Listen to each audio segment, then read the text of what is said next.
सभी को जय मसीह की।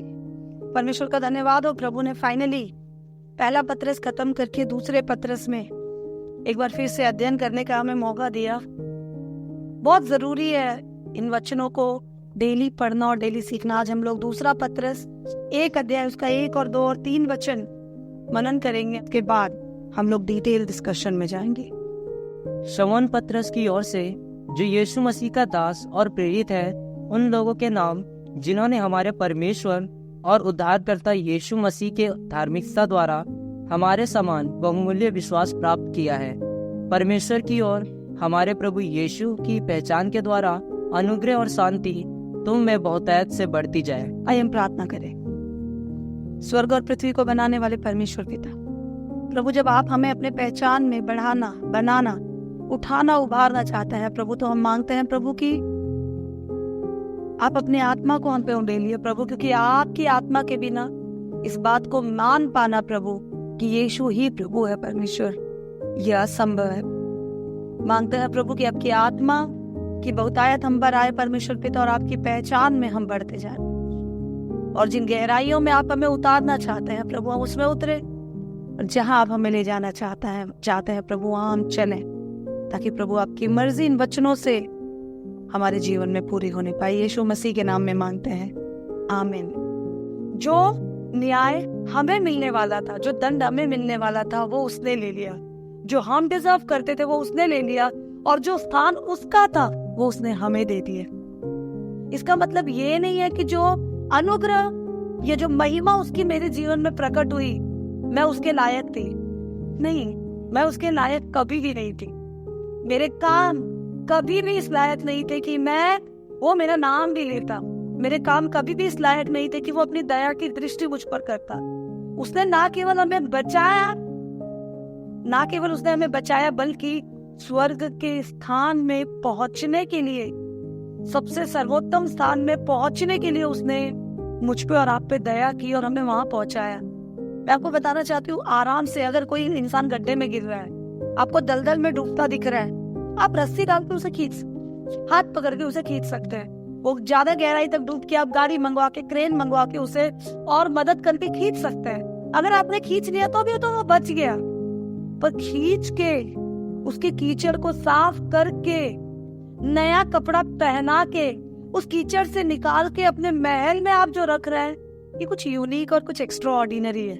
इसकी जरूरत नहीं थी। बचाने का काम तो कीचड़ से निकालने पे भी हो सकता था। प्रभु सूली पे मारा गया, मारे जाने के बाद वो हमें श्रापों से छुटकारा दे सकता था, बट उसने इस काम को वही पूरा नहीं किया, वही छोड़ा नहीं। इसने उस काम को स्वर्ग तक बढ़ाया, और उसने ना केवल हमें पापों के दलदल से निकाला, पर वहां तक पहुंचाया। इसका मतलब ये नहीं है कि मैं और आप बदल गए। कल मैंने किसी प्रभु के दास को एक बहुत अच्छी बात कहते हुए सुनी, बहुत खूबसूरत बात, और वो बात ये थी कि प्रभु हमारे पापों को भूल जाता है। इसका मतलब ये नहीं कि हम पापी नहीं थे, ये नहीं है। प्रभु हमारे पापों को अपने लहू से ढांक देता है। इसका मतलब ये नहीं कि पाप रहे नहीं, वो भूल जाता है, ये उसकी दया है। बट हम फिर भी पापी ही थे। हम कई बार उसके भूलने को अपनी बड़ाई समझने लग जाते हैं, और हम ऐसे चलने लग जाते हैं कि जैसे हमारे से बेहतर कोई है ही नहीं। पतरस यहाँ पे अपने आप को शमौन भी कहता है, साइमन भी कहता है, और पतरस भी कहता है। पतरस मुझे और आपको बताना चाहता है, अपनी पहचान और अपनी जमीनी हकीकत को मत भूलो, क्योंकि जब तक, अगर हमने पिछली पत्री को देखा तो वो बताती है कि अधीन रहो, नम्र रहो, अहंकार में मत बढ़ जाओ, क्योंकि प्रभु अहंकार से भरी हुई आंखों से घृणा करता है। जहाँ पे मैं शुरू होता है वहां पे प्रभु खत्म हो जाता है। और मुझे लग रहा है पतरस यहाँ मुझे और आपको एक टिप्स दे रहा है, एक आइडिया दे रहा है कि अगर मुझे और आपको प्रभु में बढ़ना है, अगर मुझे और आपको गर्व से, घमंड से बचे रहना है, अगर मुझे और आपको प्रभु के कामों को उसकी इच्छा के अनुसार करना है, अगर मुझे और आपको 100% जो आशीष और दया और जो अनुग्रह और जो रास्ता प्रभु ने मेरे और आपके लिए रखा उस पे चलना है, 100% प्रभु का साथ अगर मुझे और आपको चाहिए, तो एक काम हमें करना पड़ेगा। हमें खुद को याद दिलाना पड़ेगा कि मैं कौन हूँ। बड़े चौड़े होकर बड़ी बड़ी डींगे मारते हैं, बहुत बड़ी बड़ी बातें करते हैं। मुझे याद आती है कहानी, बहुत मेरी फेवरेट पैराबल्स, एक फेवरेट उदाहरणों में से एक है, मैंने बहुत पहले सुनी थी। एक बार एक राज्य था, उस राज्य में एक भिखारी था। वो भिखारी इंसान को राजा रोज आते जाते देखता और एक दिन राजा को उस पर बहुत दया आ गई, बहुत दया आई। राजा ने उस भिखारी से बातचीत की और बातचीत करने के दौरान राजा को पता चला कि ये एक अच्छा इंसान है पर हालातों का मारा हुआ है। राजा उसे अपने महल में ले जाता है और ले जाने के बाद छोटे मोटे काम राजा उसे देना शुरू करता है। वो भिखारी उस छोटे मोटे कामों को बड़ी ईमानदारी से, बड़े अच्छे से करता है। करते करते एक समय आता है, अपने अच्छे चाल चलन के कारण वो राजा का बहुत प्रिय हो जाता है, बहुत प्रिय।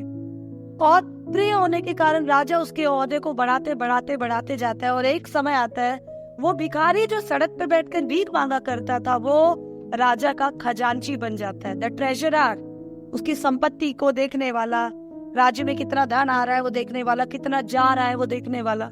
राजा उसे खजांची करके नियुक्त कर देता है।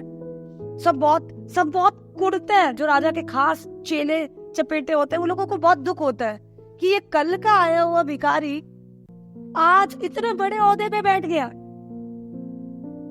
किसी न किसी तरह इसको फंसाना है, किसी न किसी तरह इसमें कुछ ना कुछ कमी हमें निकालनी, और वो लोग उसके पीछे दाव ढूंढना शुरू करते हैं। पर प्रॉब्लम ये है कि वो जितनी कोशिश करते हैं उनको उसमें कोई कमी दिखाई नहीं देती। तो वो लोग उस पे ना जासूसी करना शुरू करते हैं और उस पे नजर रखना शुरू करते हैं। और वो लोग देखते हैं कि वो हर दिन रात के समय, हर रात वो राजा के महल से निकलता है और जो झोपड़ी में, जब वो भिखारी था, भीख मांगा करता था, तो वो झोपड़ी में जहाँ वो रहता था वो हर रात वहां जाता है। ये लोगों ने उसकी जासूसी करी और देखा कई दिनों तक ये सिलसिला चलते रहा। तब इनको पता चला कि ये खजांची, ये चोर जो कि खजांची बन गया है, ये राजा के खजाने में से चोरी कर रहा है। और ये सोचकर इन्होंने जाकर सबूत के साथ राजा को बताया कि राजा, जिस पे तूने भरोसा करके खजांची बनाया है ना, वो जन तेरे खजाने को बुरी तरह लूट रहा है। राजा को यकीन नहीं होता, राजा का दिल एकदम दुख जाता है। राजा कहता है जब तक मैं अपनी आंखों से ना देख लूं मैं यकीन नहीं करूंगा।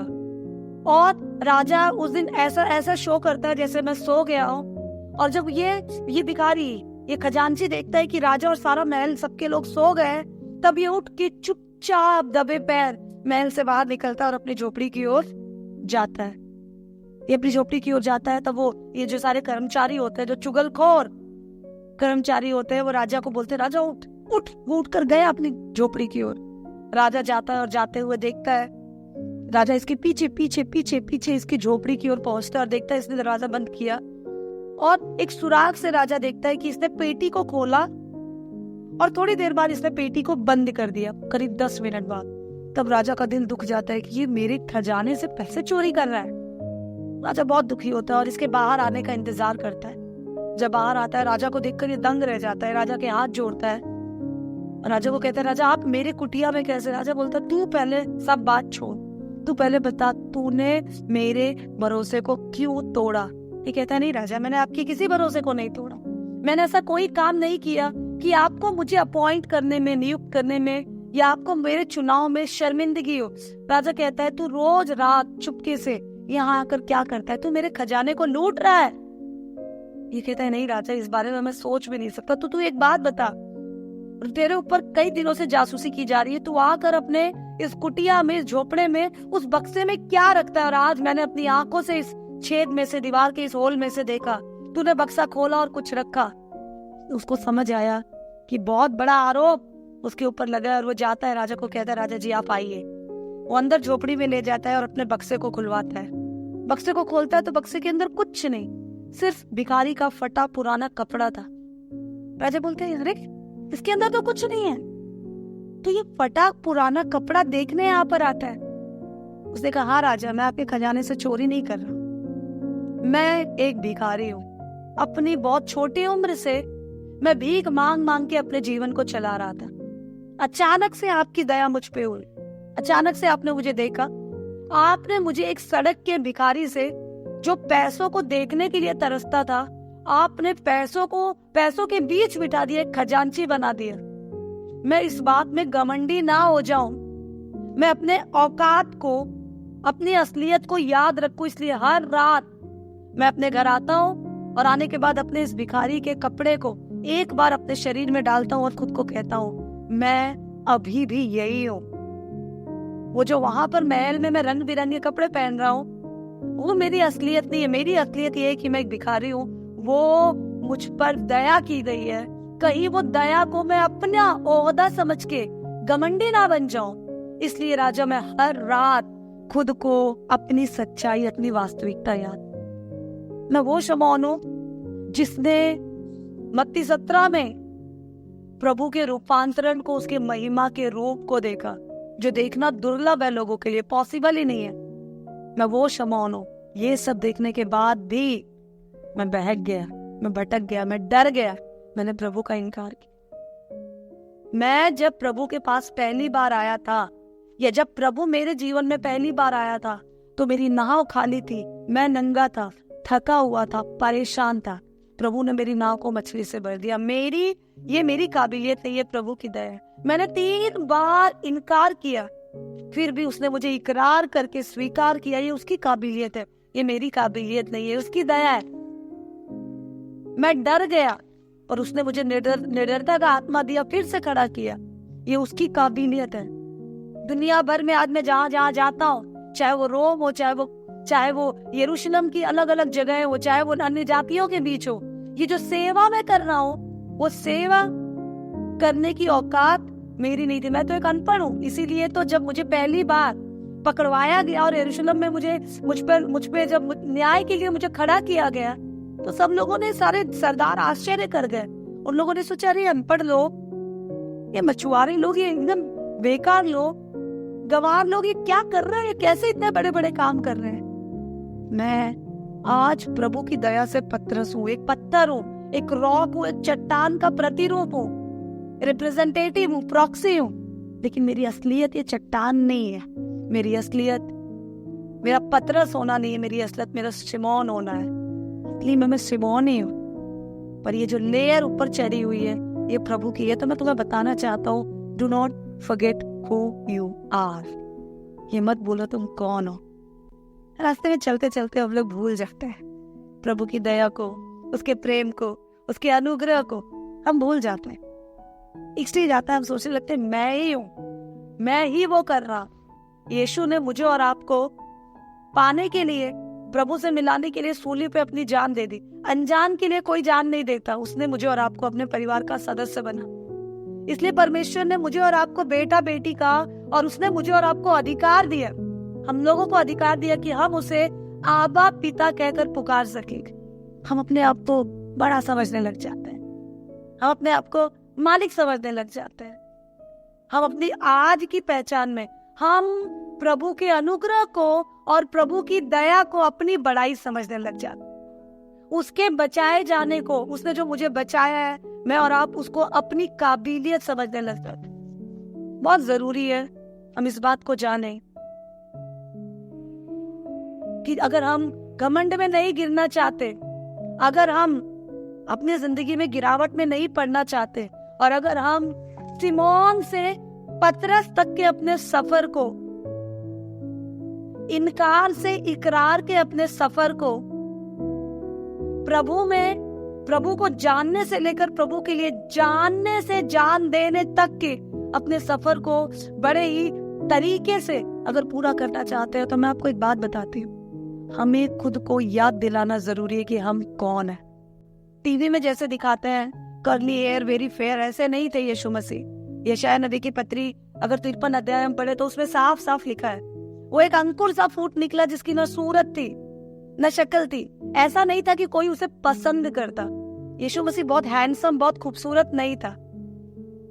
वो एक बहुत खूबसूरत राजा की तरह जन्म इसलिए नहीं लिया कि खूबसूरत से बदसूरत हर एक इंसान की पहुंच उस तक हो।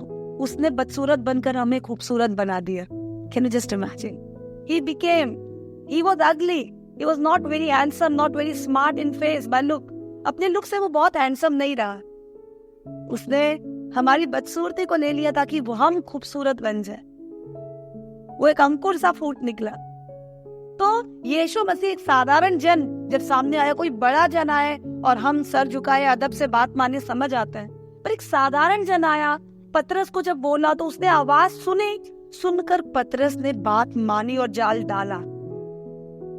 हम सब बड़े बड़े बड़े बड़े लीडर, प्रेरित, मुझसे प्रभु बात करता है, मुझसे प्रभु ये करता है, जिससे प्रभु काम करवा रहा है, आप समझ सकते हैं, जिससे प्रभु काम करवा रहा है वो प्रभु के नाम को अपने मुंह में लाने में भी लज्जित महसूस करता है। आप जानते हैं, जब पतरस, लूका की पत्री में आप पढ़ेंगे, और जब यीशु आया और जब पतरस ने मछलियों को देखा जाल में, तो सारे लोग मछली बटोरने में लग रहे थे। आप जानते हैं पतरस ने क्या किया? वो शर्मिंदा हो गया, घुटनों पे आ गया और बोला तू बता मैं क्या करूं। उसने पहचान लिया। एक दास अपने मालिक को पहचानता है। क्या आप अपने प्रभु को पहचानते हैं? आप प्रभु को पहचान जाएं, आप और मैं प्रभु की पहचान में बढ़ जाएं, क्योंकि प्रभु की पहचान ही, प्रभु का असली गुण जानना ही, प्रभु के अधीन उसकी गुलामी में आ जाना ही हमें झूठे शिक्षकों से, संसार की गड़बड़ियों से और हर प्रकार के सताव से बचाता है। मसीह के ज्ञान को पा लेना मतलब मसीह के पहचान को जान लेना, मसीह के स्टेटस को जान लेना, मसीह पे पूरी तरह निर्भर हो जाना। हम स्टेप बाय स्टेप इसकी व्याख्या करेंगे। मसीह पे पूरी तरह निर्भर हो जाना और अपने आप को उसका दास बना देना और हर दिन याद दिलाना कि मैं दास ही हूँ। ये बहुत बड़ा अनुग्रह है प्रभु का कि उसने मुझे प्रेरित बुलाया। सब उसको कुछ कुछ नाम से पुकार रहे थे, तो ये अपने मालिक को पहचानता था। इसने पहला जन था जिसने कहा तू जीवित परमेश्वर का पुत्र मसीह है। क्या मैं और आप अपने प्रभु को पहचानते हैं? पतरस हमें कहता है पहले अध्याय में, शमौन पतरस की ओर से जो यीशु मसीह के द्वारा, यीशु मसीह का दास और प्रेरित है, उन लोगों के नाम जिन्होंने हमारे परमेश्वर और उद्धारकर्ता यीशु मसीह की धार्मिकता द्वारा हमारे समान बहुमूल्य विश्वास प्राप्त किया है। क्या हम अपने प्रभु को पहचानते हैं? क्या पतरस के समान एक विश्वास हमने पाया है? क्या हम वो लोग हैं जिसको पतरस ये पत्री लिख रहा है? पतरस ये पत्री उन्हीं लोगों को लिख रहा है जिन लोगों को उसने पहली पत्री लिखी। आप अगर वही लोग हैं जो ये सोचते हैं कि हम संसार के दबाव में है, सताव में है, झूठी शिक्षाओं में है, हम गड़बड़ियों में, हम अहंकार में है, हम अपनी मैं चलाए जा रहे हैं, इसलिए प्रभु ने अपने दास के जरिए पत्री लिखाई ताकि मैं अपनी औकात को जान जाऊं, मैं अपने आप को सुधार लूं, दूसरों के सामने एक जीता उदाहरण बन जाऊं। तो पतरस कहता है ये पत्री तुम्हारे नाम है। हमें कैसे पता चलता है? वही ऑडियंस है। अगर हम इसी का 3 अध्याय, दूसरा पतरस 3 अध्याय उसके 1 वचन को पढ़े तो हमें पता चलता है कि हे प्रियो, अब मैं तुम्हें यह दूसरी पत्री लिखता हूँ और दोनों में सुधि दिलाकर तुम्हारे शुद्ध मन को उभारता हूँ। यस, पतरस कहता है मैं तुम्हें ही लिख रहा हूँ ये दूसरा लेटर। पहला भी मैंने तुम्हें लिखा था, दूसरा भी मैं तुम्हें ही लिख रहा हूँ। क्यों लिख रहा हूँ? ताकि तुम जान सको कि शमौन को पतरस उस प्रभु ने बनाया, वही तुम्हारे साथ है जिस प्रभु ने बनाया। ताकि तुम जान सको कि एक दास को प्रेरित जिस प्रभु ने बनाया, वही प्रभु तुम्हारे साथ भी है, ताकि तुम मेरे समान विश्वास कर सको। पहला वचन बताता है धार्मिकता के द्वारा हमारे समान बहुमूल्य विश्वास तुमने प्राप्त किया है। क्या मैं और आप प्रभु के विश्वास को प्राप्त कर चुके हैं?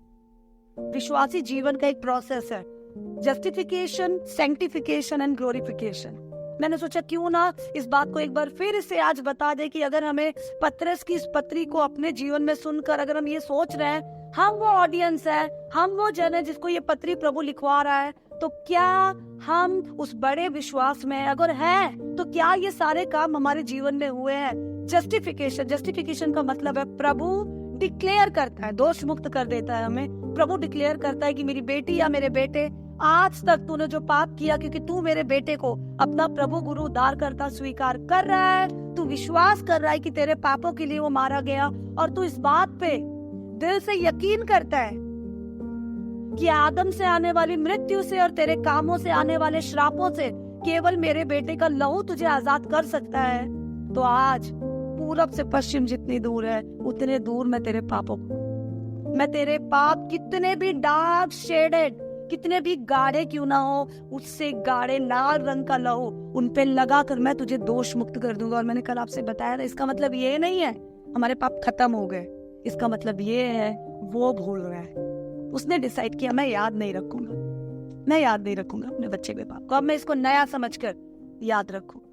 तो क्या हम प्रभु के सामने जस्टिफाई हुए हैं? याद रखना, प्रभु हमें दोष मुक्त करता है, पर उसका फर्स्ट प्रोसेस प्रभु से शुरू नहीं होता है। दोष मुक्त होने का, जस्टिफिकेशन का पहला प्रोसेस मुझसे शुरू होता है। क्या मैं दोष मुक्त होने के लिए तैयार हूँ? क्या सच में मैं यकीन करती हूँ कि यीशु मसीह ही है? अब पहला प्रोसेस है जस्टिफिकेशन। अगर आप इस प्रोसेस से नहीं गुजरे तो सैंक्टिफिकेशन आपको नहीं मिलेगा। सैंक्टिफिकेशन का मतलब है तब प्रभु हमें पवित्र करता है। पहले दोष मुक्त करता है, उसके बाद प्रभु हमें पवित्र करता है।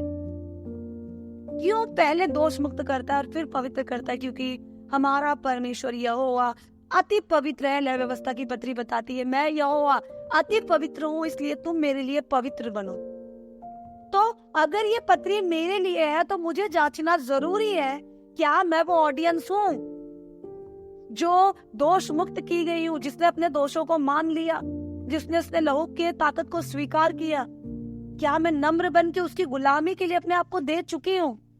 अगर दे चुकी हूँ तो मेरे जीवन में क्या उस पवित्रता का प्रोसेस शुरू हो गया है? पवित्रता का प्रोसेस शुरू हो गया, कैसे पता चलेगा? हर समय आपका ट्रिगर, आपका मन आपकी ओर लगा रहेगा, आपकी ओर, कि मैं और क्या करूं कि मैं अपने प्रभु की ओर करीब आ जाऊं। जो मैं कर रही हूँ क्या वो प्रभु को भाता है? मैं कहती हूँ कि एक बहुत सिंपल मंत्र है सैंक्टिफिकेशन का एक विश्वासी की लाइफ में, एक बहुत सिंपल मंत्र है। और वो मंत्र ये है कि इफिसियों की पत्री 5 अध्याय उसके 10 वचन के अनुसार हर पल जांचे कि प्रभु को क्या भाता है। और उसके बाद थर्ड स्टेज है जस्टिफिकेशन, सैंक्टिफिकेशन, और थर्ड स्टेज है ग्लोरिफिकेशन। उसका मतलब है प्रभु की महिमा मुझ में और आप में प्रकट होनी शुरू होती। और जब प्रभु की महिमा मुझ में और आप में प्रकट होनी शुरू होती, तब हम दास से प्रेरित की ओर बढ़ते जाते हैं। Remember this, very very important, हम इस बात को जाने। और अगर हम ऐसा चाहते हैं तो हमें याद रखना होगा दूसरा तिमोथी 2 अध्याय उसका 15 वचन। अपने आप को परमेश्वर का ग्रहण योग्य और ऐसा काम करने वाला ठहराने का प्रयत्न कर जो लज्जित होने ना पाए और जो सत्य के वचन को ठीक रीति से काम में लाते। यस, हम प्रभु को जान गए, हम दोष मुक्त हो गए। अब प्रभु का वचन बताता है कि जब तू दोष मुक्त हो गया तो हर समय अपने आप को परमेश्वर का ग्रहण योग्य और ऐसा काम कराने वाला बना कि किसी भी रीति से वो लज्जित ना होने पाए, बल्कि परमेश्वर के वचन को ठीक ठीक अपने जिंदगी में अप्लाई करता हो। जब तू ऐसा करता होगा तब उस महिमा को जिसको मैंने मत्ती 17 में देखा, उस महिमा को जिसको मेरे प्रभु ने अपने पिता के दाहिनी ओर बैठकर पाया, पतरस कहता है उस महिमा को तू भी पाएगा, तुम जो मेरे समान विश्वास को प्राप्त कर चुके हो। कलीसिया, हमें समझना बहुत जरूरी, क्या हम पतरस के समान विश्वास प्राप्त कर चुके हैं? जब कोई बात प्रभु कहता है, प्रभु के वचन में कोई बात निकल कर आती है जिसका ज्ञान हो सकता है प्रभु के दास को जो मेरी और आपकी अगुवाई करते हैं ठीक से ना हो, तो हमें दास और प्रभु के वचन में से प्रभु के वचन को सुनना है।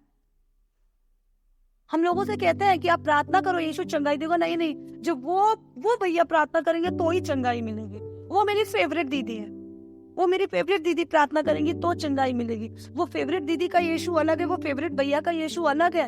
हम सबके लिए एक ही यीशु सूली पे मारा गया और वो डिवाइडेड नहीं है, वो सारी दुनिया के लिए एक है। पतरस कहता है जो मेरा उद्धार करता है, जो मेरा मसीह है, जिसपे मैं यकीन करता हूँ, उसी विश्वास के अनुसार जो उद्धार पाया है, उसी तरह का विश्वास तुम लेकर चलते हो, तो ये पत्री तुम्हारे लिए है। क्या हम उस पर विश्वास करते हैं? क्या हमारा विश्वास एक असली विश्वास है?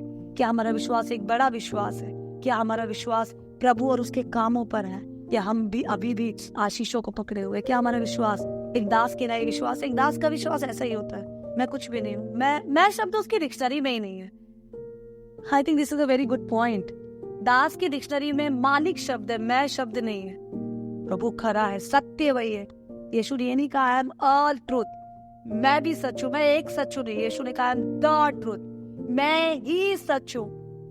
क्या हम इस बात पे यकीन करते हैं कि यीशु ही वो सच है जो विश्वास के लायक है? क्या हम यकीन करते हैं वो पूरा परमेश्वर और पूरा मनुष्य है?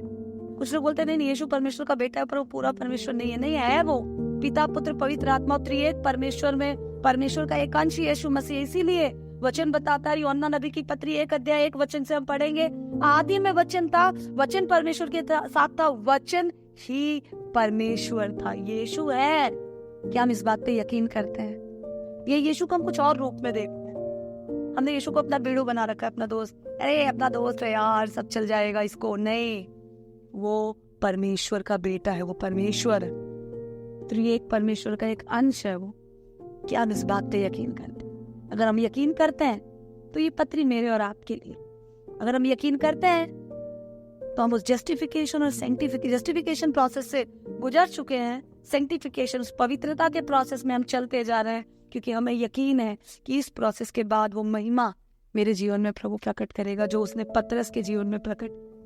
पतरस ने स्वर्ग के दृश्य को देखा, मत्ती 17 यीशु के रूपांतरण को देखा, एलिया को देखा। Oh my God, can you just imagine, हजारों साल का gap.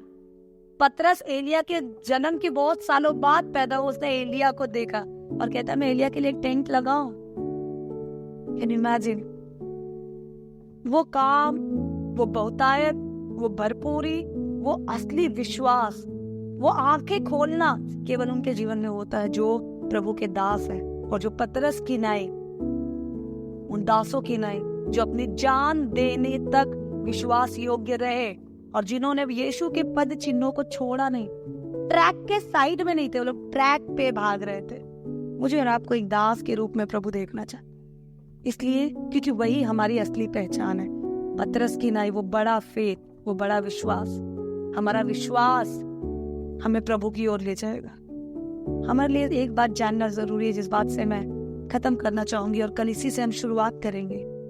We are growing in the world और we are growing in faith, growing up in faith. हम उम्र में बढ़ रहे हैं या हम विश्वास में बढ़ रहे हैं? अगर हम उम्र में बढ़ रहे हैं तो मैं आपको बताना चाहती हूँ हम बहुत खतरनाक रास्ते पर जा रहे हैं। पर अगर हम विश्वास में बढ़ रहे हैं तो गुड न्यूज आपके लिए है, महिमा का मुकुट आपका और मेरा इंतजार कर रहा है। आइए हम अपनी आंखों को बंद करें। स्वर्ग और पृथ्वी को बनाने चलाने वाले मेरे परमेश्वर पिता, दिल से धन्यवाद देते हैं इस दिन, इस समय के लिए। परमेश्वर धन्यवाद देते हैं कि एक एक बातों में प्रभु, खजाने के नाई प्रभु, बड़े बड़े ज्ञान को पिता आपने मेरे लिए खोल रखा है प्रभु। प्रभु मैं विश्वास में बढ़ना चाहती हूँ, उम्र में नहीं प्रभु, क्योंकि प्रभु ये मिट्टी का शरीर प्रभु, ये मिट्टी का बर्तन आज नहीं तो कल प्रभु ये पुराना हो जाएगा, खर्च हो जाएगा प्रभु। पर मैं चाहती हूँ ये खर्च होता है तो ये तेरे लिए खर्च हो पिता। इसलिए मेरा विश्वास अपने इन प्रभु जी प्रेरितों की नाई प्रभु बढ़ा परमेश्वर होने दे प्रभु। कमजोरियों में भी मैं तुझे देखूं, तुझे खोजूं प्रभु और तेरी मानूं प्रभु। आशीषों को नहीं मेरे पिता, तुझे पकड़कर प्रभु तेरे पीछे चलने वाली बन सकूं। यीशु मसीह दिल से धन्यवाद देते हैं कि एक बहुत बड़ा पद चिन्ह आप मेरे लिए देंगे प्रभु। मांगते हैं आज ऐसी आशीष दे कि हर पल हम परखे कि तुझे क्या भाता है, ताकि मेरे राजा मेरी जिंदगी में और मेरी जिंदगी से आपका राज्य है, आपकी इच्छा पूरी हो जाए। यीशु मसीह के नाम में मांगते हैं, आमीन।